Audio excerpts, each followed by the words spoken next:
Bismillahirrahmanirrahim. Assalamualaikum warahmatullahi wabarakatuh. Halo semuanya. Hari ini saya mau share lagi. Ini bukan perkuliahan sih. Ini kemarin tuh jadi gini ceritanya. Kemarin saya diminta oleh Himpunan Mahasiswa Manajemen Bisnis Syariah untuk mengisi seminar online yang temanya itu adalah bisnis strategi in pandemic. Dan daripada materi ini nganggur di laptop, ada baiknya saya share sekalian di YouTube, barangkali bisa bermanfaat untuk yang lainnya juga. Perkenalkan, nama saya Rosana Eri Puspita. Oke, ini adalah slide awal setelah slide cover tadi ya. Sebelum kita masuk ke bisnis strategi, pasti hal yang terpikirkan oleh orang manajemen adalah consumer behavior atau perilaku konsumen.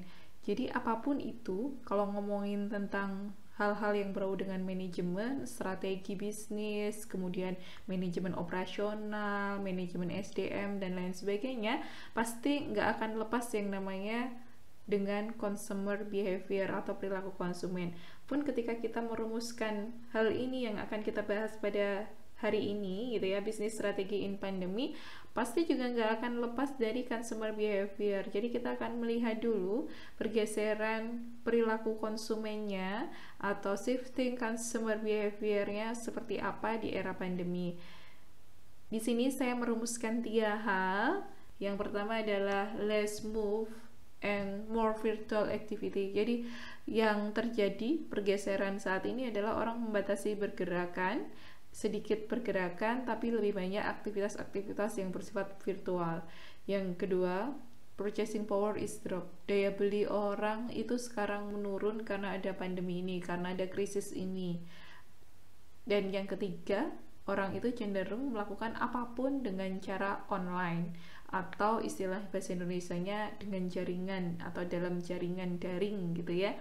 Nah, jadi 3 hal ini yang terjadi saat ini tentang perubahan perilaku konsumen, dan ini akan kita jadikan dasar untuk membahas hal-hal berikutnya ketika kita akan menyusun bisnis strategi in pandemi.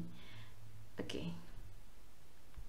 So, what should we do? Jadi, apa yang harus kita lakukan untuk menyelamatkan bisnis kita di era pandemi semacam ini? Ada 5 hal yang saya rumuskan di sini. Kita bahas satu persatu ya. Yang pertama, itu adalah adaptive atau mudah beradaptasi. Ini ngingetin kita ke zaman-zaman waktu masih sekolah SMA atau SMP gitu ya. Jadi, kalau dalam pelajaran biologi gitu, siapa yang bisa bertahan atau nggak punah itu adalah bukan siapa yang kuat, tapi siapa yang bisa beradaptasi. Itulah kenapa dinosaurus sampai sekarang punah dan jerapah masih ada kayak gitu. Nah, pun dengan dunia usaha ternyata juga seperti itu. Ada hukum alamnya yang bisa bertahan dalam usaha gitu ya, dalam bisnis itu bukan bisnis yang kuat, tapi bisnis yang adaptif. Nah, adaptifnya seperti apa kalau di masa pandemi ini? Jadi ini menurut data, kemarin habis ada, maksud saya habis lihat Bapak Menteri Koperasi gitu ya dan UKM menyampaikan bahwa bisnis saat ini yang bisa bertahan itu bukan bisnis yang offline, tapi bisnis yang online, karena orang-orang membatasi gerak. Jadi mau nggak mau, cara beradaptasinya adalah go online. Masalahnya, nggak semua bisnis itu bisa di-online kan. Kalau bisnis kalian itu bisa di-online kan, silahkan di-online kan. Tapi ada beberapa bisnis yang nggak bisa di-online kan. Nah, ini harus shifting bisnis strateginya, harus bergeser strategi bisnisnya. Shiftingnya atau bergesernya seperti apa? Nah, ini pintar-pintar nyari celah. Gimana caranya orang yang sedikit gerak itu bisa memanfaatkan jasa dari usaha ini. Dan setiap bisnis itu beda-beda, tergantung pada bisnis yang digeluti itu bisnis apa. Nah, kira-kira seperti itu untuk pembahasan yang pertama tentang adaptive. Yang kedua itu harus agile, harus tangguh gitu ya, dan fleksibel. Jadi Ini salah satu cara yang bisa dilakukan menurut saya adalah try and learn many platform and choose it. Karena nggak semua bisnis itu cocok dengan satu platform aja. Jadi beda bisnis biasanya beda platformnya. Makanya kenapa kalau ditanyain orang gitu ya bisa sukses dengan menggunakan platform ini, tapi untuk bisnis lain ternyata pakai platform yang lain. Nah ini karena nggak bisa disamakan bentuk bisnis dengan platform yang digunakan. Contoh nih, teman saya itu ada praktisi bisnis dan dia menyatakan bahwa bisnis-bisnis yang berbasis clothing gitu ya, hijab, baju, sepatu dan lain sebagainya itu lebih laris ketika dijual dengan Instagram atau dipromosikan lewat Instagram gitu ya. Kalau penjualannya mereka biasanya tetap pakai web. Tapi kalau bisnis-bisnis yang berbau makanan herbal kayak misalnya madu dan lain sebagainya itu bisa dijual dengan menggunakan Facebook karena ternyata lebih laris lewat Facebook kayak gitu. Meskipun penjualannya tetap lewat web, ada apa ya istilahnya, ada webnya gitu, nanti tinggal swipe gitu langsung nanti menuju ke web tersebut. Nah ini bisa dicoba. Atau kalau kalian merasa kalian UKM dan butuh bantuan, ini pas banget ketika ada pandemi ini, ada seorang praktisi juga kayak gitu ya yang bisa membantu kalian. Kemarin saya habis baca-baca kayak gitu ya, cari referensi. Ini bisa kalian jadikan platform yang bisa membantu kalian, namanya www.refit.id. tulisannya kayak gini nih, www.refeed.id kayak gitu, www.refit.id kayak gitu. Oke, terus kemudian yang ketiga itu adalah managing team. Karena bagaimanapun juga tim offline dan tim online itu kan pasti beda ya. Jadi pintar-pintar memanage dalam tim. Create strategi. Jangan sampai tim itu malah justru memberatkan. Tim itu harus meringankan beban di sebuah bisnis. Jadi harus pintar-pintar memanage tim. Yang ketiga, looking for opportunities. Jadi lihat peluang-peluang yang ada. Jadi pintar-pintar aja sih melihat peluang, apa sih yang memungkinkan bisa dikerjakan di era pandemi semacam ini. Nanti ada deh di slide-slide berikutnya pembahasan tentang apa yang laris gitu ya di Indonesia maupun di dunia di era pandemi semacam ini. Berikutnya adalah yang terakhir, kolaborasilah kayak gitu. Atau kalau ini kan materi ini saya sampaikan di acara seminar online-nya Himpunan Mahasiswa Prodi Manajemen Bisnis Syariah gitu ya. Nah ini salah satu kolaborasi adalah kalian-kalian yang punya bisnis nih, silahkan berkolaborasi. Dan juga bentuk komunitas-komunitas bisnis di himpunan mahasiswa jurusan kalian, itu akan sangat membantu kalian untuk meningkatkan performa bisnis kalian. Yakin deh dengan kolaborasi itu akan lebih memudahkan kalian gitu. Jadi ini penjelasan dari slide yang ketiga.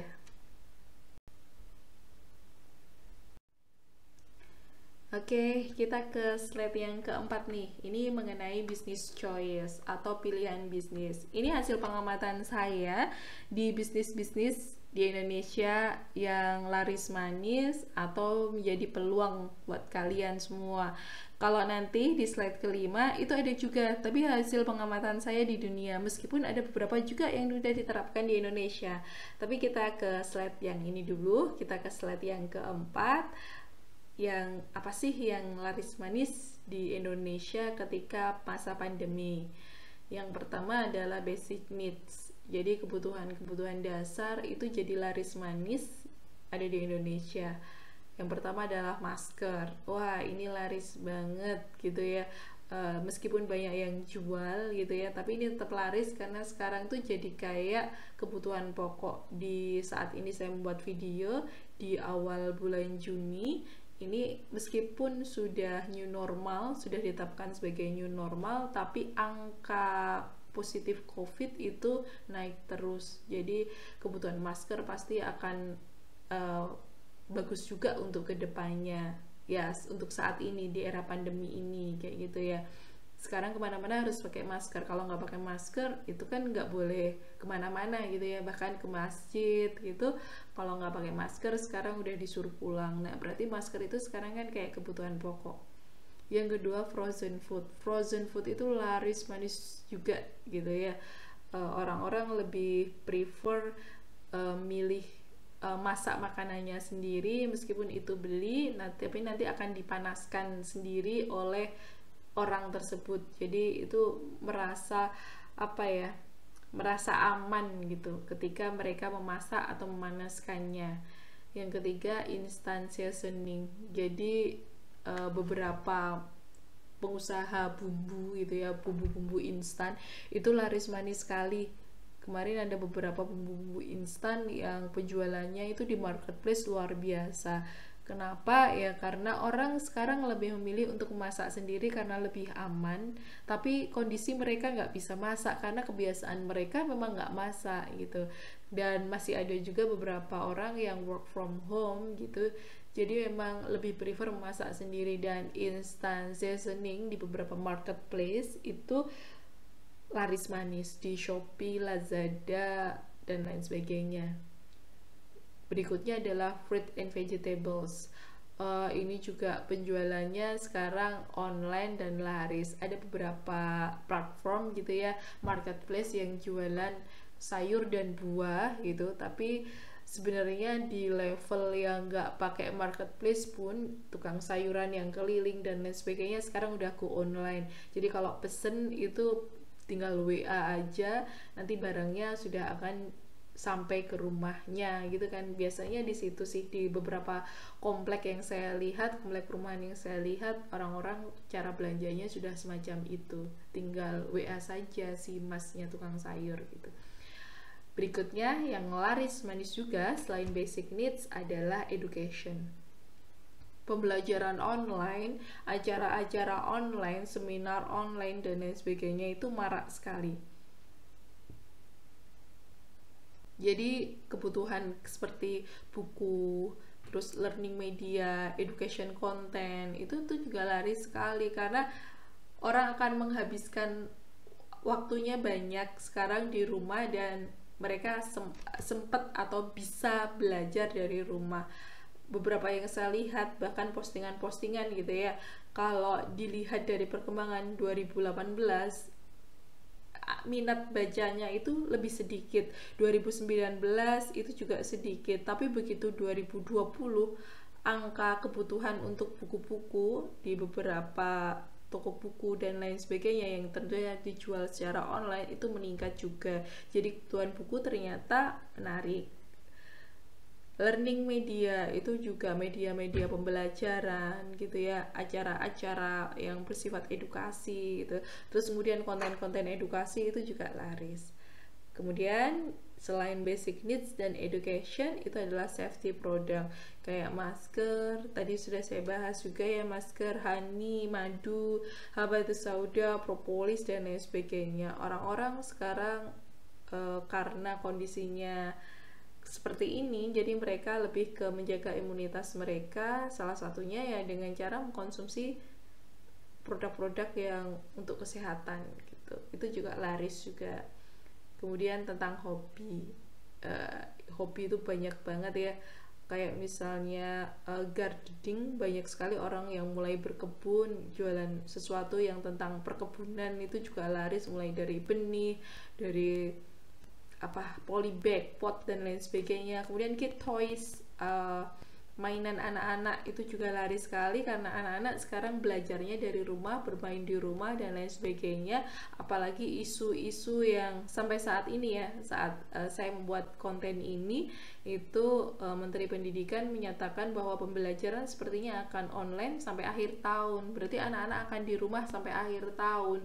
Itu artinya kebutuhan untuk mainan anak, untuk buku cerita, konten-konten pendidikan anak, dan lain sebagainya itu menjadi kebutuhan juga gitu, dan akan laris manis juga. Terus kemudian interesting content gitu, konten-konten receh yang sering kita lihat itu juga akan laris manis di masa-masa pandemi ini, karena mereka kan banyak waktu untuk di rumah dan go online kayak gitu. Oke, dan slide selanjutnya adalah business idea in the world during pandemic. Jadi ini adalah ide-ide bisnis di dunia selama pandemi ini, dan saya ngeliat ini kira-kira yang muncul ide-ide bisnis secara pandemi yang banyak dilirik orang. Yang pertama adalah all about parenting. Jadi di mana-mana itu tentang parenting, entah itu pengasuhan, bagaimana cara mengasuh dan lain sebagainya, itu menjadi perhatian khusus, dan produknya macam-macam ya, mulai barang-barang kebutuhan untuk parenting, terus kemudian konten-konten parenting, buku-buku dan lain sebagainya. Karena biasanya itu di hari normal anak-anak biasanya sering dititipkan di daycare atau diasuh orang lain, tapi selama pandemi ini dengan work from home di seluruh belahan dunia, rata-rata di beberapa wilayah di dunia itu kan menerapkan work from home. Jadi mereka mengasuh anaknya sendiri, dan pengetahuan tentang pengasuhan anak itu menjadi hal yang menarik dan banyak diminati. Yang kedua itu konten kreator. Banyak sekali sekarang industri-industri jasa yang memang harus dilayani secara langsung, sekarang beralih menjadi konten kreator. Jadi mereka membuat konten agar bisa melayani atau menjangkau banyak orang. Contoh nih, guru atau instruktur yoga, senam, body language dan lain sebagainya gitu ya. Ini temannya Bu Rosana gitu. Kemarin-kemarin beliau langsung melatih di sanggar kayak gitu. Tapi ketika pandemi ini dia berubah jadi konten kreator, jadi YouTuber yang mengajarkan yaitu tadi yoga, zumba, body language, aerobik dan lain sebagainya. Jadi banyak sekali yang beralih ke situ. Begitu pula instruktur-instruktur yang lain gitu ya, ini juga mulai beralih ke sana. Yang ketiga itu jadi speakers. Jadi karena banyak sekali konten-konten edukasi yang banyak diminati selama pandemi, orang-orang belajar juga dari rumah, maka kebutuhan untuk speakers, entah itu mengajar apapun, itu juga banyak diminati sesuai dengan keahlian tentunya. Jadi keahlian Anda apa, itu bisa di-share. Yang ketiga itu starving artist. Jadi seniman-seniman gitu juga mulai bisa dilakukan di masa pandemi ini. Contohnya yang biasanya melukis dan lain sebagainya, bisa loh share menjadi konten bagaimana cara menggambar, melukis dan lain sebagainya. Ini banyak diminati juga, apalagi anak-anak kayak gitu ya. Untuk mengisi kegiatan anak-anak biasanya mereka lebih ke arah sini. Yang kelima ya, all about student. Jadi apapun yang berbau dengan siswa, belajar dan lain sebagainya, entah itu dari jenjang SD, SMP, SMA, itu juga banyak diminati. Jadi ada beberapa orang, ini kebetulan temen-temennya Bu Rosana gitu, ada salah satu contoh seperti ini. Jadi dia hanya membuat konten yang berkaitan dengan PR-nya anaknya. Ternyata PR anak-anak di Indonesia seusia itu tuh sama. Jadi banyak yang nonton, banyak yang ngelihat, view-nya banyak dan lain sebagainya. Jadi apapun yang tentang siswa, entah itu buku, media pembelajaran, konten, itu juga mempunyai potensi yang bagus. Kalau kalian ada nih misalnya yang guru les gitu ya, biasanya ngelesin privat anak-anak dan lain sebagainya, itu bisa dijadikan sebagai bisnis ide di masa pandemi, tentunya dengan menggunakan digital. Terus kemudian entertainment, hiburan, konten-konten receh atau apapun yang bersifat hiburan, buku-buku ringan, buku-buku cerita dan lain sebagainya, itu hal yang banyak diminati juga karena orang jadi punya banyak waktu kayak gitu untuk dirinya sendiri. Berikutnya adalah software solution. Jadi software itu banyak diminati juga karena semuanya sekarang go online. Ada tuh kemarin baru aja diluncurkan, ini tapi buatan anak IPB, namanya adalah Rapat rapat in kayak gitu ya. Itu adalah salah satu platform untuk bisa bertemu dengan banyak orang dan bisa digunakan untuk rapat buatan Indonesia, anak bangsa kayak gitu, dan ini kayaknya menjadi hal yang menarik dan punya potensi yang bagus ke depannya. Yang ke berapa ini? 1, 2, 3, 4, 5, 6, 7, 8. Ke-8 itu gardening. Banyak orang-orang yang pola hidup sehat dan lain sebagainya, sehingga kebutuhan untuk gardening, menanam apa-apa sendiri, itu menjadi tinggi. Terus kemudian banyak sekali yang bisa dibisniskan dari sini, mulai dari konten bagaimana gardening, kemudian penjualan alat-alat gardening, penjualan bibit dan lain sebagainya. Itu juga banyak dilihat atau banyak diminati oleh banyak orang, dan banyak juga yang ini menjadi emerging gitu ya, menjadi yang punya potensi yang bagus.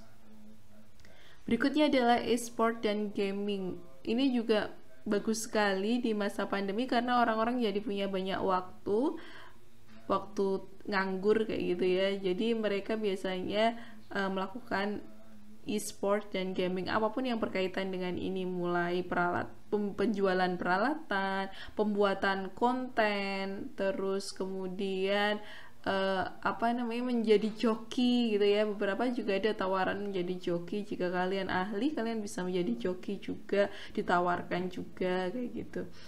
Berikutnya adalah atlet, olahraga di rumah, karena banyak orang yang nggak bisa keluar, nggak bisa nge-gym dan lain sebagainya, yang olahraga yang biasanya butuh banyak orang, maka atlet-atlet ini sangat berpeluang untuk membuat konten contohnya, karena orang-orang jadi bisa berolahraga dari rumah, atau penjualan peralatan yang berkaitan dengan olahraga itu juga sangat berpotensi bagus. Dan yang terakhir, help people go live, jadi menolong orang untuk hidup, karena di masa-masa seperti ini banyak orang yang membutuhkan banyak bantuan. Contohnya nih, temennya berusaha punya keahlian karena beliau psikolog, jadi dia membuat semacam, bukan konten sih, tapi namanya konten sih kalau di IG, atau edukasi kayak gitu, dan itu banyak diminati, dan pada akhirnya banyak menerima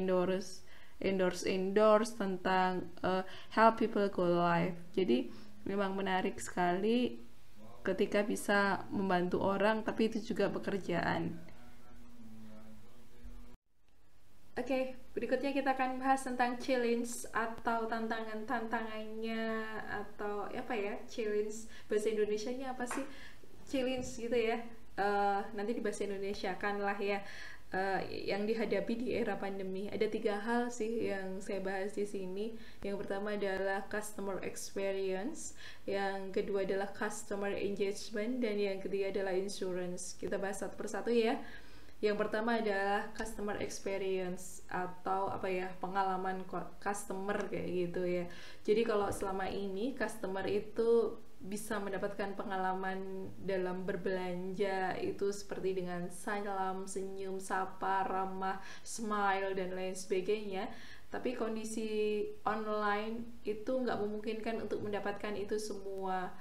Jadi kita harus pinter-pinter create atau menciptakan virtual customer experience. Jadi customer experience yang virtual itu seperti apa?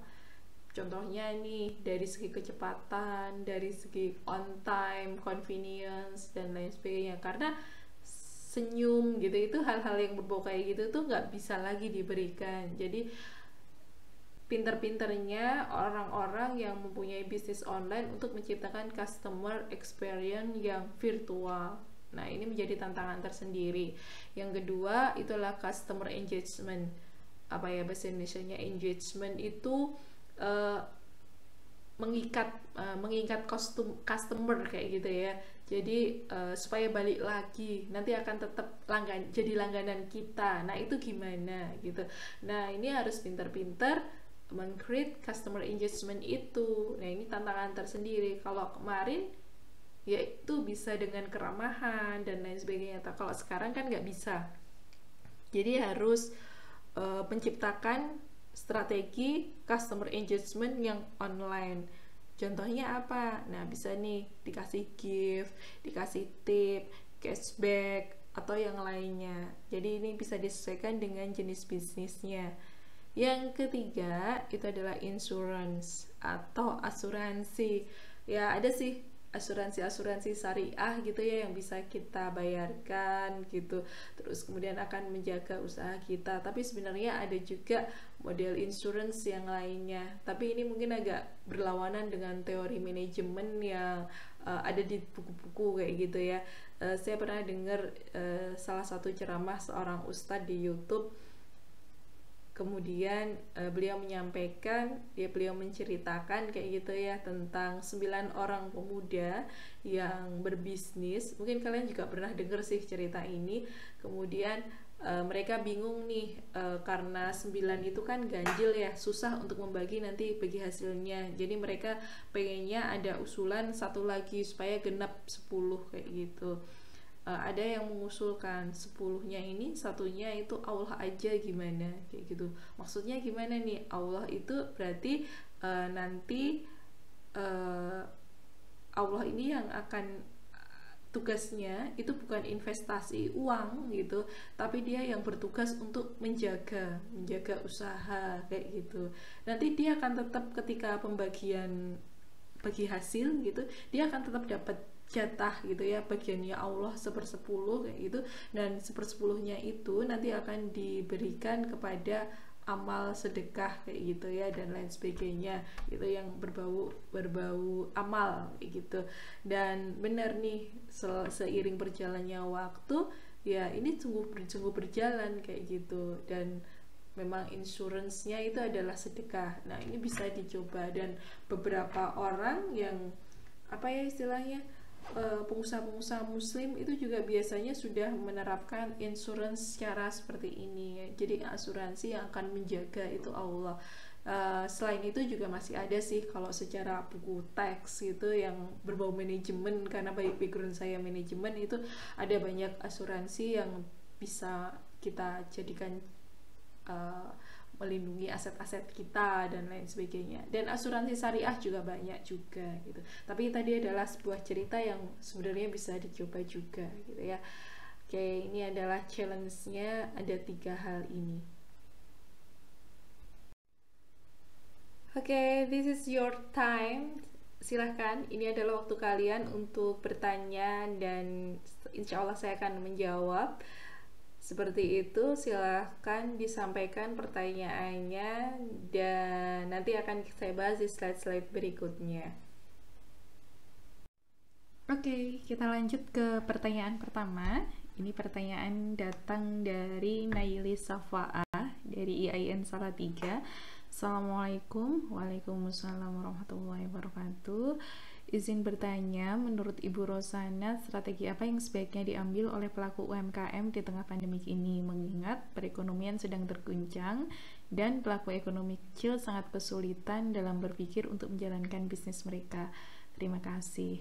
Ini seperti materi yang saya sudah jelaskan tadi ya. Jadi ekonomi yang terguncang itu rata-rata adalah orang-orang atau pelaku usaha yang tidak menggunakan online atau nggak go online, mereka masih offline. Jadi di saat orang membatasi gerak seperti ini yang nggak tahu sampai kapan, itu ya memang harus beralih ke go online kayak gitu. Nah, ini seperti yang kemarin di beberapa waktu yang lalu Kementerian Koperasi, Bapak Koperasi waktu itu Bu Rosana lihat di YouTube ketika sedang bincang-bincang wawancara, memang usaha kecil menengah seperti ini yang terguncang itu yang nggak go online, yang online bahkan bisa mengeruk laba yang besar. Ada salah satu contoh, nanti bisa lihat di YouTube juga gitu. Di saat pandemi ini justru banyak orang-orang yang bisa mengambil untung lebih banyak daripada hari-hari biasanya. Ada pedagang mie ayam yang dia makanan mie ayamnya itu frozen dan diantar online, jadi orang nanti bisa memanaskannya sendiri, masaknya sendiri di rumah dan lain sebagainya. Ada juga yang makanan-makanan yang lain yang semacam itu juga gitu ya. Di beberapa daerah mereka justru bisa meraup untung yang lebih banyak. Nah, ini abang-abang mie ayam yang nggak go online ini yang bahaya sebenarnya, karena mereka akan kalah bersaing dengan orang-orang yang online. Nah, ini yang terjadi. Kalau nggak memungkinkan untuk online, sarannya adalah berganti strategi bisnisnya menyesuaikan dengan kondisi saat ini. Karena memang nggak semua usaha itu bisa dijalankan online. Kalau misalnya tukang cukur kayak gitu ya, itu kan nggak mungkin barbershop terus kemudian online. Nah, gimana onlinenya kayak gitu, kecuali dia menerima panggilan gitu ya, lewat online juga. Nah, itu baru memungkinkan bisa, tapi juga harus strateginya diubah. Nggak mungkin kalau barbershop gitu ya, mencukur rambut itu biasa kayak biasanya, enggak, pasti mukanya harus pakai face shield, harus pakai masker, pakai baju yang tertutup dan lain sebagainya. Nah, hal-hal semacam ini perlu diperhatikan. Jadi ketika pelaku usaha kecil terguncang, maka ada dua caranya. Yang pertama itu adalah go online. Kalau nggak memungkinkan go online, maka harus menggeser strategi bisnisnya. Dan menggesernya seperti apa, Bu? Nah, ini perlu dianalisa karena setiap usaha itu beda-beda. Setiap usaha punya cara sendiri-sendiri. Gimana caranya di masa-masa yang orang jarang bergerak ini, di sebuah usaha itu tetap bisa eksis. Nah, ini perlu juga dipikirkan kayak gitu. Jadi nggak bisa strategi jualan atau strategi bisnis si A gitu ya diterapkan langsung ke si B, itu kadang nggak bisa kayak gitu. Jadi harus dipikirkan gesernya ke arah mana. Seperti itu ya Mbak Nailis Safa'ah.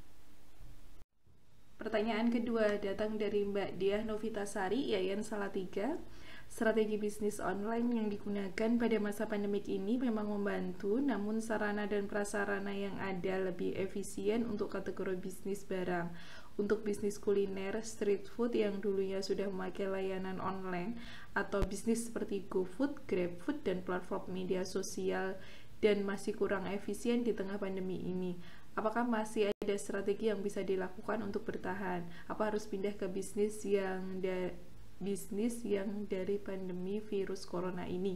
Oke, jadi kalau misalnya udah pasang di GoFood, GrabFood, tapi kok masih masih kurang masih kurang laku gitu. Coba nih dievaluasi lagi bisnisnya. Kenapa masih seperti itu? Promosinya kah atau pelayanannya kah kayak gitu ya. Kadang ada nih, kalau kalian ada di Salatiga itu ada yang namanya lotek bumisih gitu ya. Itu larisnya luar biasa. Kalau jam makan siang antrinya banyak, panjang, dan kalau GoFood pasti lama sekali. Padahal di sana itu ada banyak penjual yang lainnya dengan produk yang sama, lotek-lotek yang lainnya. Lotek itu sayuran yang dikasih bumbu kacang gitu ya, kalau yang belum tahu. Nah, ini kenapa orang bisa memilih ke sana dibandingkan dengan ke tempat yang lain gitu. Ternyata nggak cuman online-nya aja atau media komunikasinya aja yang dibutuhkan, tapi produknya itu juga perlu dikasih atau dipersiapkan supaya bagus juga gitu. Jadi produknya sendiri itu juga harus bagus, karena banyak yang jual sama-sama pakai platform yang sama, tapi kalau emang barangnya bagus orang akan berpindah ke sana. Kalau enggak ya akan jarang. Jadi kenapa ada yang penjual laris banget gitu ya dengan media itu, ada yang enggak. Terus media sosial juga perlu dievaluasi. Sudah sejauh mana media sosial menjangkau kayak gitu. Sudah promosi pakai istilahnya yang berbayar itu ya, iklan berbayar untuk area Salatiga misalnya, itu GoFoodnya di Salatiga, untuk area Salatiga belum kayak gitu. Menjangkau berapa, segmentasi pasarnya pas nggak yang kita tuju kayak gitu. Nah, ini perlu dievaluasi. Coba tanya lagi seperti apa, kenapa GoFood, GrabFood, atau mengiklan dengan media sosial yang sudah dijalani ini kurang maksimal. Kalau misalnya harus pindah ke bisnis yang lain, itu kenapa harus pindah, atau karena memang sudah tidak cocok, atau kenapa, ini juga perlu dievaluasi. Jadi kalau dalam manajemen gitu ya, apa yang kita lakukan, misalnya kita melakukan apa gitu ya, promosi gitu, promosi lewat Instagram, itu awalnya pasti dimulai dari perencanaan, kemudian pelaksanaan, monitoring dan evaluasi gitu ya, terus balik lagi ke perencanaan gitu. Nah, hasil dari monitoring evaluasi itu seperti apa? Ini perlu juga dilihat. Jadi perlu akhirnya gitu ya keputusannya, atau perlu berpindah dan lain sebagainya, itu sangat bergantung pada bisnis yang dijalani. Ada yang ternyata memang produknya nggak bagus, ada karena media sosial atau periklanan di media sosialnya itu nggak maksimal, nggak menimbulkan istilahnya word of mouth, jadi nggak menimbulkan omong-omong, nggak jadi viral dan lain sebagainya gitu ya. Terus apanya nih, atau pelayanannya, atau apanya, nah ini perlu dievaluasi. Ini sangat bergantung pada bisnisnya kayak gitu. Pertanyaan ketiga dari Afi Ainur Saputra, IAIN Surakarta. Pertanyaannya seperti ini, bagaimana cara kita memasarkan bisnis kita, terutama dari sektor pertanian di pedesaan, karena semua masyarakat atau warga desa belum seluruhnya mengenal via online, kan tentunya kita tidak bisa langsung bertatap. Oke. Jadi memang warga masyarakat di pedesaan itu belum seluruhnya mengenal online, tapi mau nggak mau di era seperti ini kita bisa tahu produk dari sebuah negara atau sebuah kawasan itu ya dari online, karena memang nggak mungkin bertatap langsung. Ini sebagai contoh sih, ada salah satu pengusaha yang memasarkan sayur-sayuran di daerah Kopeng. Tahu ya Kopeng, mungkin kalau anak Salatiga familiar sih. Kopeng itu nggak jauh, jadi itu perbatasan antara atau tengah-tengahnya gitu ya, Salatiga dan Magelang, daerah pegunungan. Siapa sangka kalau di daerah itu dia adalah pemasok sayuran dan buah-buahan gitu ya, terutama sayuran, kalau buah-buahan seperti tomat dan lain sebagainya hasil bumi di sana, untuk ke Singapura. Jadi mereka akan berangkat pagi sekali gitu ya dengan penerbangan pertama, sebuah maskapai kayak gitu, kemudian sayuran akan datang jam 9 pagi dan jam 12 biasanya akan sudah sampai di meja makan orang-orang Singapura.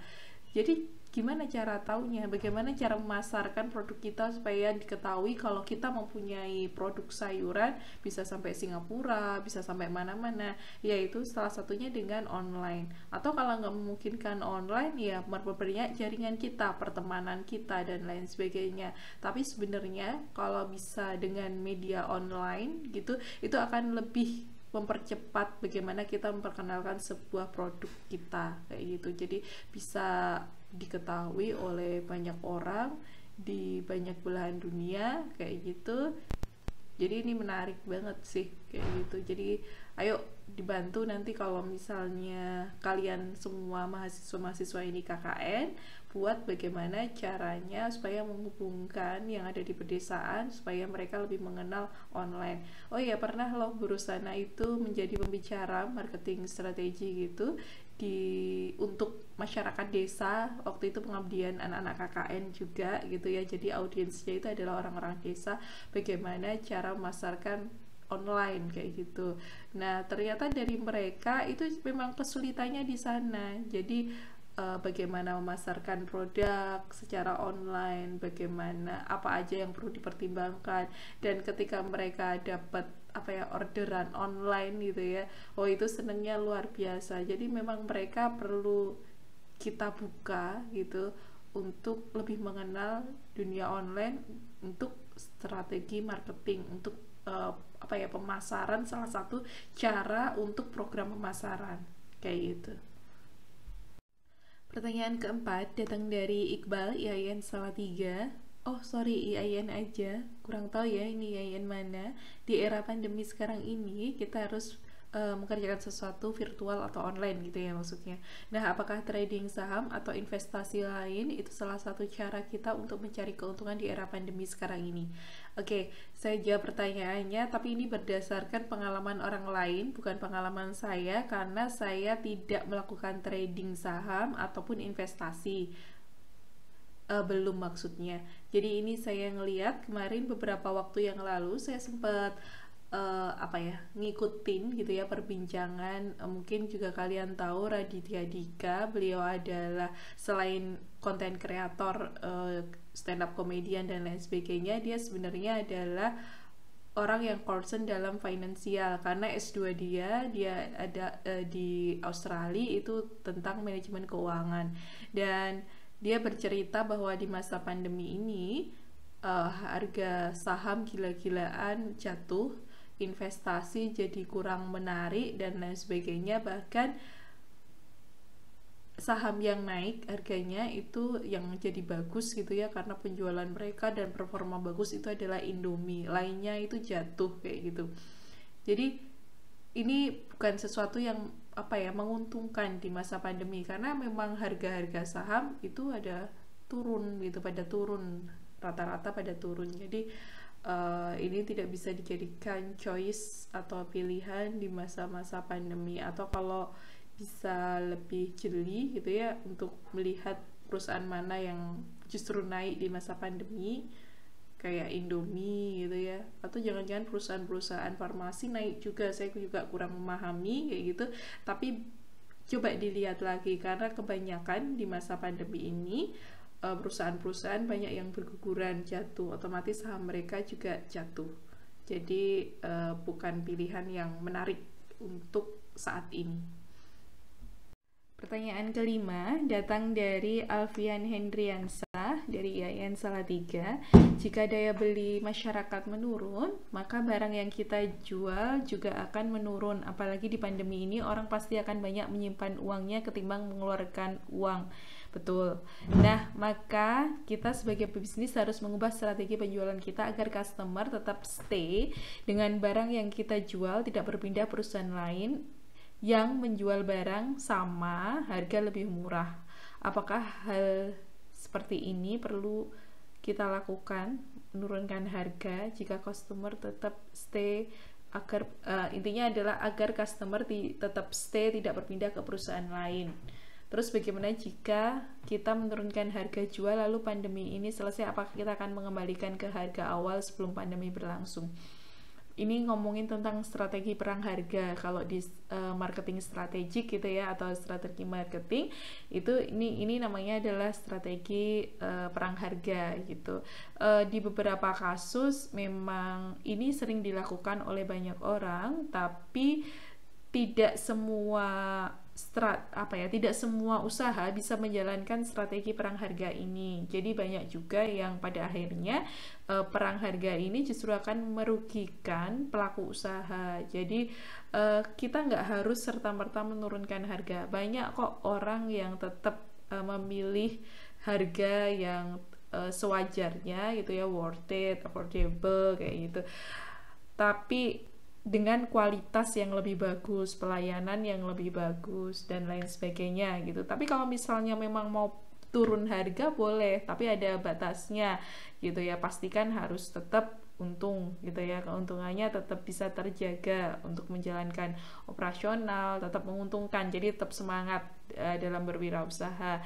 Terus kalau misalnya nanti udah nggak pandemi, apakah harganya normal? Ya ini dilihat nanti kondisi pasarnya seperti apa gitu ya. Dan perlu diketahui juga masa berakhirnya pandemi ini kita nggak tahu ya kapan gitu. Ada yang memprediksi sampai 2021, ada yang memprediksi sampai 2022 dan lain sebagainya.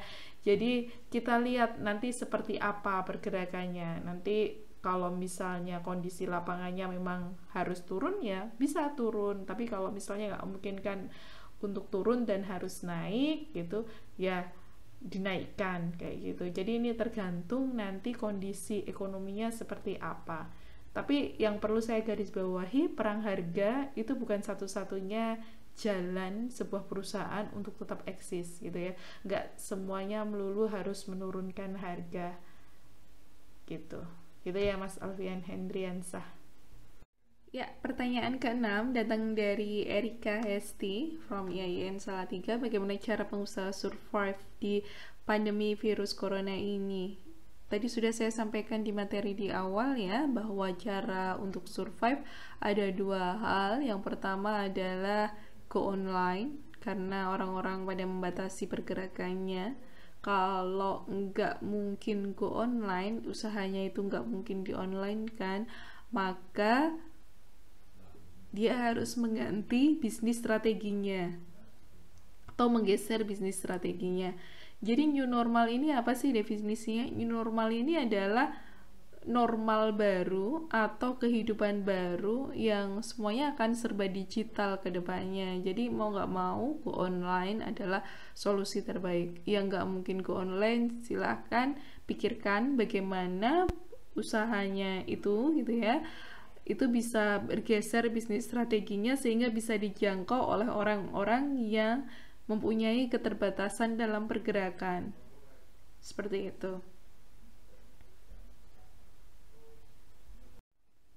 Pertanyaan ke-7 itu datang dari Muhammad Alfian dari IAIN Salatiga.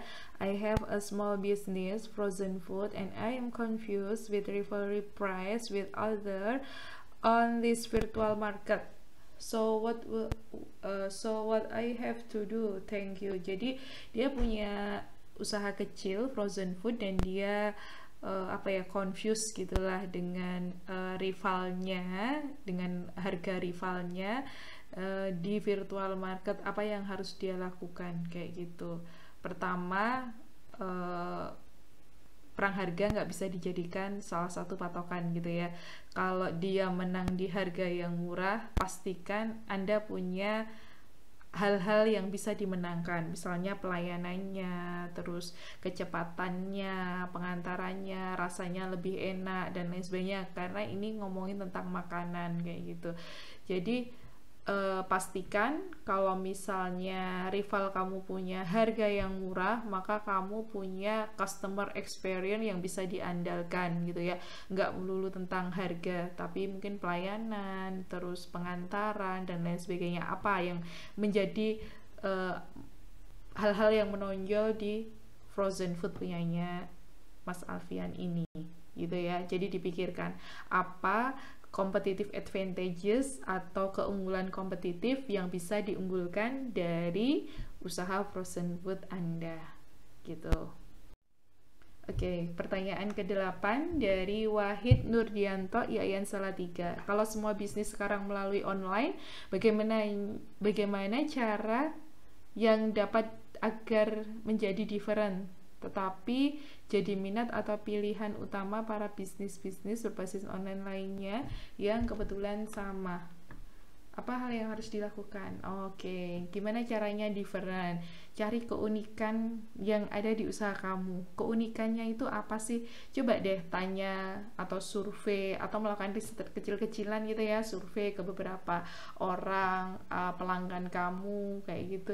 Nah, kira-kira yang different atau yang berbeda itu apa? Selain Anda melakukan survei kepada orang lain, Anda juga harus menanyakan ke diri Anda sendiri, kira-kira apa sih yang membedakan usaha saya dengan usaha-usaha yang lainnya, dari luar maupun dari dalam, kemudian dipadukan sehingga ketemu nih differentnya apa, dan jadikan different itu menjadi keunggulan kompetitif kamu gitu, atau competitive advantages gitu ya, biasanya perusahaan sering sebut kayak gitu. Jadikan itu keunggulan kamu dan jadikan itu sebagai strategi untuk pemasarannya. Jadi cari tahu differentnya itu apa, bisa melalui survei dan tanyakan ke diri Anda konseptor usahanya kayak gitu, sehingga bisa dirumuskan differentnya itu di mana gitu. Itu cara-cara untuk mencari tahu different kita dari usaha-usaha yang lain. Sebenarnya ini sama juga sih kalau ngomongin tentang diri sendiri gitu ya. Yang menjadi drivernya saya itu apa sih? Nah, itu bisa dengan dua cara nih. Pertama, internal, saya cari tahu diri saya, kelebihan saya, kekurangan saya dipetakan, kemudian cari tahu dari orang lain kayak gitu ya. Dari fans, dari haters, dari netizen kayak gitu ya, dan lain sebagainya. Dipetakan semuanya. Nanti akan tahu kelebihan dan kekurangannya. Ya, itu kayak gitu. Oke, sampailah kita pada akhir slide bagian akhir dari video ini. Jangan lupa like, subscribe, dan komen ya, biar saya makin semangat dalam membuat atau memposting lebih tepatnya materi-materi saya. Gitu aja, maaf bila banyak salah-salah saya. Wassalamualaikum warahmatullahi wabarakatuh.